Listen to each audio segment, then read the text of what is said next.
Good day to you. Last semester in February, it was a snowy day here in Pennsylvania, and I wanted to walk to work, so I put on my gray overcoat, this guy here. It's a really long overcoat. And I wore this fedora because it was snowing. And since I was walking to campus, I put on my sneakers. And apparently some student saw that, took a photo of it, and sent it to my daughter, who also attends ESU. And when I got home that night, she said to me, "Dad, you're so savage." Savage? The only thing I know about that is that's people who live in the wild and who will eat you if they're hungry. So I looked it up and I found out it means badass. It's a simple example of language that young people use, just like every generation of young people before them used their own languages, to create their own language, their own means of communicating, their own style, and sometimes to separate themselves from other groups of people or other cultures so that they can have a hidden or secret language. So whether it's savage or throwing shade to show contempt for somebody, or in previous decades, da bomb, or whether it's my generation, mellow out, we all have terms and expressions of language that can serve as barriers to intercultural communication. So that's what this chapter is all about. It's about language as a barrier to intercultural communication. And when we're talking about language, we're talking about a set of symbols that is shared by a community to communicate meaning and experience. That set of symbols has to be shared by the community. Symbols can be words, they can be hand signals, all of the nonverbal communication included as well. That's it. That's anything that symbolizes something else, stands for something else. That's what we're talking about, a set of them. It's not an isolated one, it's a set or grouping of them that constitutes a language. And we know that across the world there are so many languages. There's 7,100 approximately languages across the world today. Some of those languages, by the way, only exist in oral form. As in Ghana, Africa, there are oral languages only. There's no written form. So you can't develop a newspaper for those cultures that speak those languages. Now, what is the most commonly spoken language across the world? Kind of depends on the way that you answer that. Growing up here in the U.S., you would think it's English, but actually more people speak Chinese across the world than any other language. And what's second? It's Spanish. More people speak Spanish. However, English is spoken in more places. And I'll be talking about what I mean by that in this instructor video lecture today. So let's move on now to talk about some of the concepts that come to play in how language can serve as a barrier to intercultural communication. And the first concept that's introduced is the SapirWhorf Hypothesis. You can get the spelling of it from the book, the SapirWhorf Hypothesis.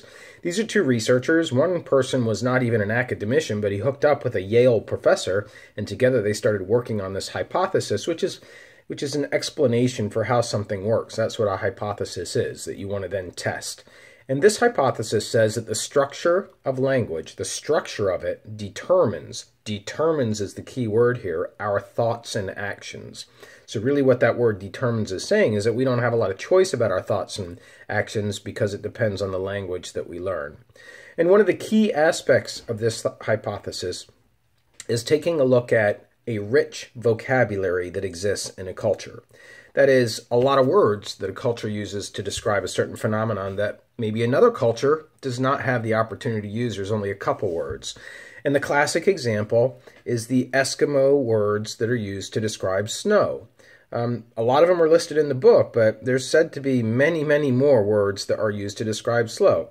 Now, of course, in English, we have a fair amount of words. We've got snow, we've got sleet, we've got ice, we've got... I know there's another one that I'm missing. Hail is another one. But the Eskimos, by comparison, have dozens more words to describe snow. So snow is very important, as one would expect, because the Eskimos are living in the north of Canada. Snow is very, very important to have many different words because the way that you describe the kind of snow you have is going to describe also what you're able to do with it in terms of preserving food or going ice fishing or traveling on it or using it to insulate your igloo. So it has a rich vocabulary, Eskimo culture. Similarly, here in the United States, we have a ton of words for selling things. We are a capitalistic country, so selling is very important to us. That's why we have words like the pitch. or the sale, or the close, or leverage, or score. To score something is to make a sale, or to net, I netted some profits, or to close a deal, deal is a word, or promotion. We have a bunch of different words because sales is very, very important in American culture. Over in the Philippines, the Hanumu tribe has 92 words for rice. 92 words for rice. That's how important rice is to the sustenance of that culture. And finally, in Japan, Japanese language includes many, many different words to describe seasons. Whereas here in the U.S., we typically have 4 seasons: fall, summer, spring, and winter. But in Japan, they have those seasons broken up into thirds, like early fall, mid-fall, late fall, and they have words that go along to describe the differences there. So that's one component of the Sapir-Whorf hypothesis, that the vocabulary, if it's rich, indicates what is important to a culture, but also can serve as a cultural barrier, right? If an American has a discussion about snow with Eskimos, the American may have an inability to understand some of the differences in snow that Eskimos are using because we don't have the vocabulary. The second component to the Sapir-Whorf hypothesis is the grammar. The grammar has actually a greater influence than the vocabulary itself on determining our thoughts and actions. Now, you want to say I love you in the United States, as a for example, the grammar of our language, English, says that you say I love you. I am doing something, love, to you. I love you. Love comes in between us. You want to say I love you in Spanish, it's te amor, te amor. There's no I in it at all. It's you, love. Te is you, love. Amor is love. So it's you and then the feeling that is associated with that. Similarly, in French, you want to say I love you, it's je t'adore. It's I, you, and then love. I, you, love. So it's like saying you and I are together first, and then here comes the emotion. The structure is very, very different. Similarly, in Turkey, the language is Turkish for most people, and their sentences hardly ever start with the word I. It's just not possible to construct a Turkish sentence using I in many cases. Whereas here in the U.S., we commonly, very commonly, open conversation with I. And oftentimes you hear two people having a conversation. It doesn't even sound like a conversation. It sounds like individual speeches between them, where one person is saying, I have to work today, and then when I get off, I have a paper due for class tomorrow, and then the next day I'm going down the shore. And somebody might respond to that, not even acknowledging really what has just been said, by telling the person who opened the conversation all about themselves. Okay, yeah, I'm getting together with some friends from home. They're coming up to visit me tonight, and I'm going to make sure that I have them stay over so that they don't have to drive back home after they've been drinking. And I'm going to let them sleep in the family room because I've got 2 couches and my roommates. It's I this, I that, I this, I that. Our language actually encourages here in the U.S., small commentary here, to be very self-centered and to sometimes not even have conversations where we're overlapping, but to just promote ourselves because the structure of our sentences has us leading with the word I. Now let's go on to the second concept that can be an intercultural communication barrier when it comes to language, and that is linguistic relativism. Linguistic relativism. Linguistics is the study of the structure of language, kind of like what we've been talking about so far with vocab and also sentence structure. But this is slightly different from the Sapir-Whorf hypothesis because it says that language only shapes our thoughts and actions, doesn't determine them, only shapes them. And that language and cultural norms actually feed off of each other. They influence each other. And so this concept goes into 2 sub-concepts and it tries to get at people who are bilingual to prove its point, people who speak more than one language. And there are 2 different types of these people. One are coordinate bilingual speakers, such as myself. Coordinate bilingual speakers learn a language later in life and use it in limited concepts. Like, I know a very limited amount of Spanish. I don't do well with verbs. I can't do past tense. I can't do future tense, but I know a fair amount of vocabulary, and I can make myself understood when I go to Mexico, whether it's I want to use a bathroom in a public place, or I want to purchase something and I want a smaller something rather than a larger something, or if I want to order a beer, or if I want to ask when is the next bus coming. I can do those kinds of things. I learned Spanish a little bit later, and I continue to study it. but I can only use it in limited contexts. I can't talk about politics in language. I can't talk about sports in Spanish. Compare that with compound bilingual speakers. Maybe some of you in this class are compound bilingual speakers. That is, you learn a second language early in life, and you're therefore able to use it in many, many contexts. So the difference between these two groups of people, keeping in mind that what we're trying to understand here is how language influences or shapes our thoughts and actions, is coordinate bilingual speakers tend to group objects on the basis of categories rather than relationships. People who learn languages later in life tend to group objects based on categories rather than relationships. Whereas compound bilingual speakers, they tend to group objects based on relationships rather than categories. So let's take the bombing that happened yesterday in Manchester, England. If you haven't heard about it, at an Ariana Grande concert, there was a bombing that's killed over 20 people and injured many others. It's being talked about in different ways. People who are coordinate bilingual speakers learning language a little bit later in life, perhaps people who are learning, it could be any language, but let's say for the sake it's Arabic, they're just maybe describing the bombing in Manchester as a terrorist act. It's taking this object, this bombing, and grouping it along with things that happen elsewhere, like in San Bernardino or 9/11 in New York City. And they're saying it's a terrorist act. They're talking about it as though it is based on a category of terrorist act. Whereas compound bilingual speakers, they may describe it as, the person who did this was alienated from British society. They were never accepted into the mainstream. They lived amongst a group of people who were immigrants. They had poor employment prospects. They didn't have an education, and so they didn't see a way out of their lives, their inopportune lives. Now, please, I'm not saying that at all justifies what did, obviously not, but I'm just trying to get at how interpretation of that event could be affected by whether you're a compound bilingual speaker or you're a coordinate bilingual speaker, and that's what linguistic relativism is about. It's all about your interpretation being relative to how well you speak another language. Now, to extend that thought a little bit further, the book talks about a case study. It talks about Arabic culture. It is important for us to learn about Arabic culture. We're so far away from it. It seems so different from us, unless, of course, you have an Arabic background. And Arabic culture is closely tied to the Quran, the holy text of Islam. And so, for example, if you're going to pray in Arabic culture, you have to pray in Arabic language. To do that in English is unacceptable. But more to the point, Arabic language is borrowing ideas from the Quran in how it's expressed. And some of those ideas include that Arabic emphasizes creative artistry and through metaphor, creative artistry through metaphor.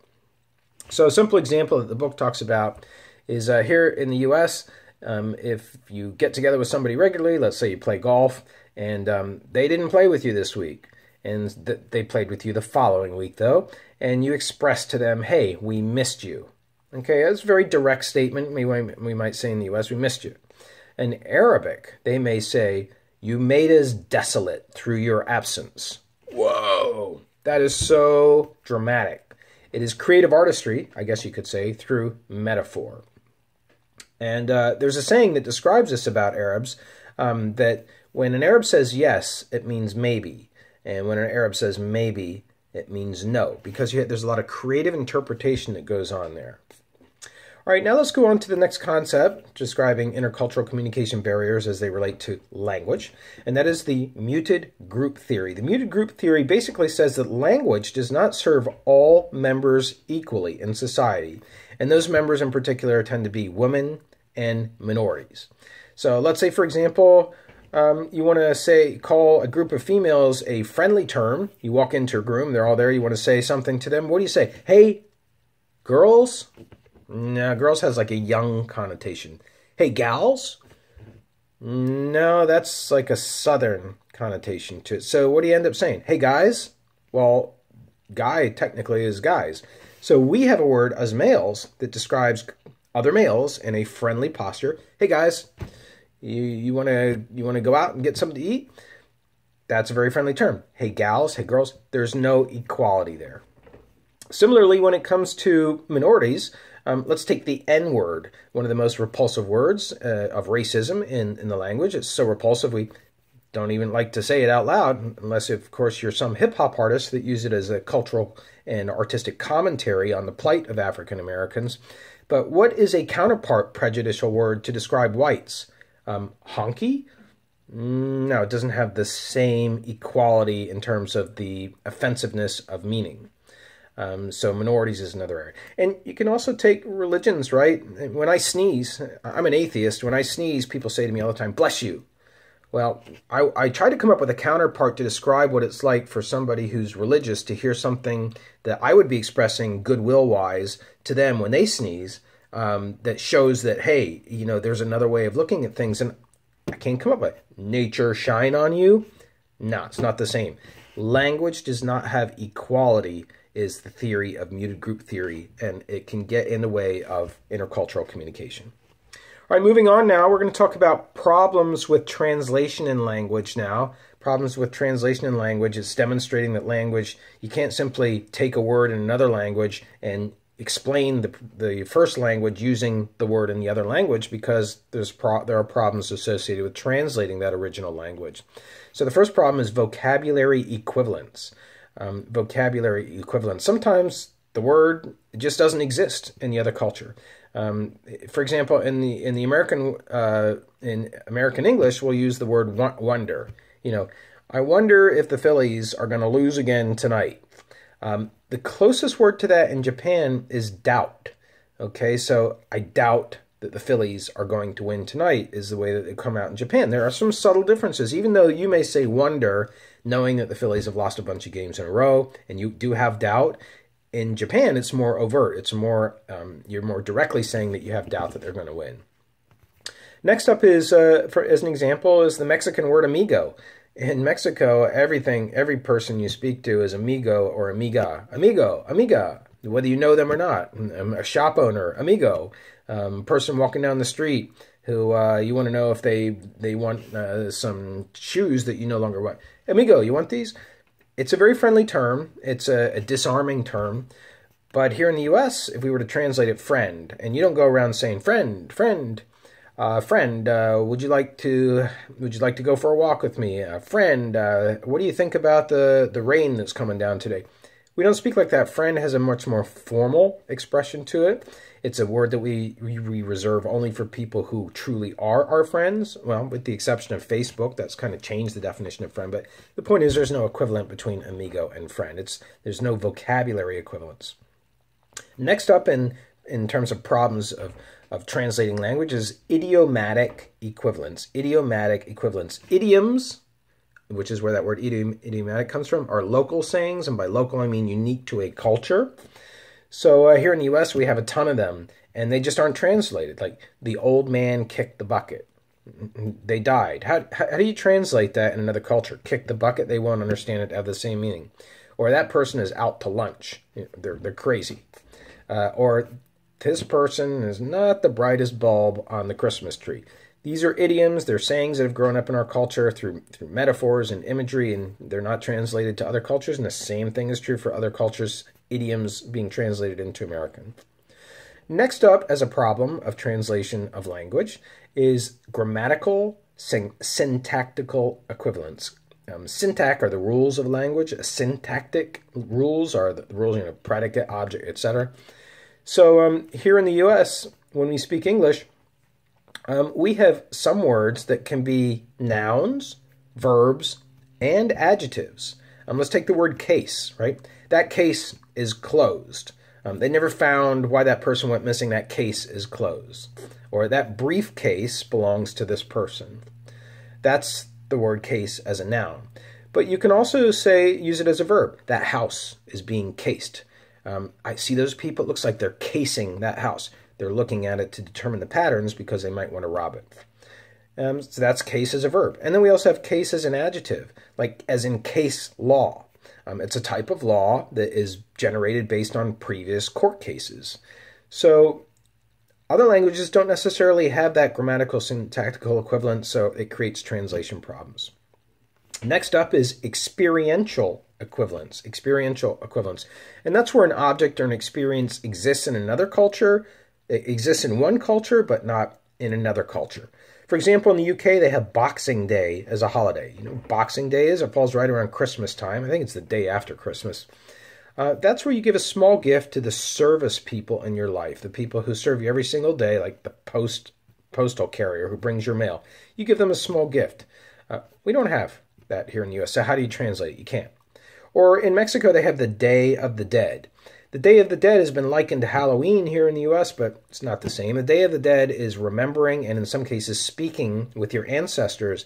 And they have a lot of these Day of the Dead figurines in Mexico. You've probably seen them. They look like skeletons with exaggerated black eyes. And even they even go to the extent on Day of the Dead of putting out a buffet of food for ancestors who will never come and the food never gets eaten. It's a way of celebrating ancestors. We don't have it here in the U.S. Over in France, they have a drink that we don't have. It's called a digestive. It's called a digestive. The closest thing that we have to it would be like a flavored vodka.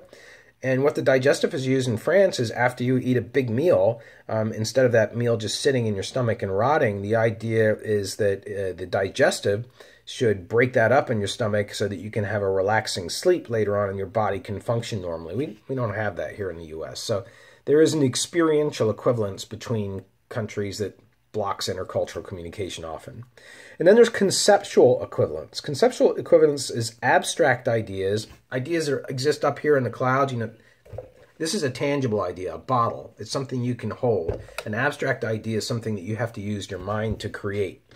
So examples are the yin and the yang in China. You know, this balance between black and white, between the nature and the universe. We don't have that here in the U.S. Or in the U.S., we have the free market, but that doesn't exist well, it does exist more and more in China, but it doesn't exist so much as it does here. So it's not easily translatable. The free market, the idea that let the marketplace determine supply and demand and the cost and the supply of goods. Free market is something that does not exist. In Sweden, they have allemansrätten. Allemansrätten is every man's right. It's got a patriarchal bent to it. It's male-centered, every man's right. But basically it refers to the law in Sweden that that everybody owns the land in Sweden. No one person has complete exclusive private property ownership. So if you want to go visit the countryside in Sweden and you need a place to sleep and you have a tent, you can pitch your tent on somebody's land as long as you are 1 mile away from the house. Or I don't know how far it is, but it's so many feet away from the house. As long as you don't destroy anything, as long as you don't interfere with anything, and as long as you pick up and you move the next day. That's a law in Sweden. We don't have that. It's a concept. It's an abstract concept. Now let's move on to another dimension of barriers to intercultural communication when it comes to language. And that is what are known collectively as pidgin languages, P-I-D-G-I-N languages, Creole languages, and universal languages. A pidgin language is a mixture of two or more languages to form a new language. I don't know if you've ever been to the Caribbean, but if you have, odds are that you've done something like you've gone on a boat ride or you've gone snorkeling, or you've taken a jungle tour. And if you have, you've probably had some local guides. And when they've been out taking you around, they start speaking a language that you don't recognize. And it's not just French. It's not just Spanish. It is a patois. A patois. It's a Caribbean language that came together in part because of the way the Caribbean came together with the slave trade, bringing a lot of people from Africa on Dutch boats, French boats, Portuguese boats, English boats. And these languages all started to get adopted, but then combined by then slaves to have their own language that they could speak without the ship owners knowing what they were saying. It's a patois. It's a mixture of two or more languages coming together. A Creole language is similar, but it's prolonged contact of two or more languages. So actually, the patois in the Caribbean is also sometimes described as a Creole language because those two cultures, Spanish and English, have been existing a long time together. You can say that Spanglish is still in its emerging form. You could say it's a Creole form. It's still going together as immigration continues to take place, not only from Mexico to the U.S., but also most people don't realize a lot of Americans are immigrating to Mexico. There's a ton of Americans living full-time in Mazatlan, Mexico, where I go. And then there was this language that was developed by a Polish person some time ago called Esperanto. That's a universal language. It's the idea that why not have one language across the whole world, Esperanto, and it's based on a Latin grammar and a European vocabulary. I don't know, around 12 million people speak it today, not that many people across the world. Next up is the concept of language as nationalism getting in the way of intercultural communication. Here in the United States, we have several movements among several states to make English the first language, English the official language, meaning no signs in Spanish. You go to an ATM, no Spanish, it's illegal. You go around and see signs at stores, opening hours, for example. Can't have that in Spanish, even though we have Spanish speakers here. That's an impediment to intercultural communication. Similarly, there's an area of France called Alsace-Lorraine. It's in between France, it's in between Germany. It's been owned by both countries throughout the history. And, depending on what language is spoken there, it creates a feeling of alignment with French or with Germany. And then up north in Quebec, Canada, French is the official language. Quebec has tried to secede, break away from Canada twice in its history. Part of that is the nationalism of wanting all Quebecians to speak French. All right, so now let's go to the final item that we want to talk about for today, and that is the spread of English, because I mentioned earlier on that English is spoken more places, and that's why English is the most dominant language in the world today, which is pretty amazing considering that it wasn't even around English when Julius Caesar, the Roman emperor, invaded Britain in 55 BC. There was no English. But shortly after that, tribes from Germany and Denmark, they were called Anglo-Saxon tribes, they emigrated to Britain, and they brought with them the German language structure, but they started to incorporate words from other languages. And the emerging language with the German language structure and the vocabulary words from other languages became English. So English is often described as a vacuum cleaner of languages. It just sucks up other words and incorporates them. That's why we say, let's rendezvous at 10 o'clock tonight. It's a French word, but we know what it means. That's why we say, oh, it was a smorgasbord. It was for Mother's Day. It was fantastic. A lot of different choices in a buffet style. That's why we'll use the word, I need to take a siesta, take a nap during the day. It's a Spanish word. That's one of the reasons that English continues to grow and can be adopted, whereas other cultures, like in France, they don't want the word hamburger used because that's an English word invading French culture. They want to invent their own word. The word for computer is not la computer. In French, it's ordinateur. So they want a whole complete different word. English does not have that dimension to it. It sucks up other words. And then when England colonized the rest of the world, or most of the rest of the world, controlling up to 1/4 of all the countries in the world through its navy, you had the spread of English even more. So places like India, South Africa, Australia, New Zealand, Canada, the U.S., which lost a lot of its Native American languages when English came, and many Caribbean islands, you have English being spread all around the world. And then when you add the internet, the English has become the language of the internet for the most part. It's tough to put Chinese characters. There's over 10,000 of them on the internet. So even though you have all these Chinese speakers, it doesn't translate the written language to the internet. But English dominates today in conversations about science, technology, commerce, tourism, diplomacy, and pop culture. Most of their pop songs that become big, like Ariana Grande, she's American, but she has ethnic heritage, but she's an American, but she's playing in England. Very, very typical pop culture going around the world, taking English with it. So today, English occupies 1/4 of the world's population today is either familiar with or able to speak English. So there you have it, a lot of different language barriers that can interrupt and get in the way of our intercultural communication. Tengo buen día. See if you know what I mean.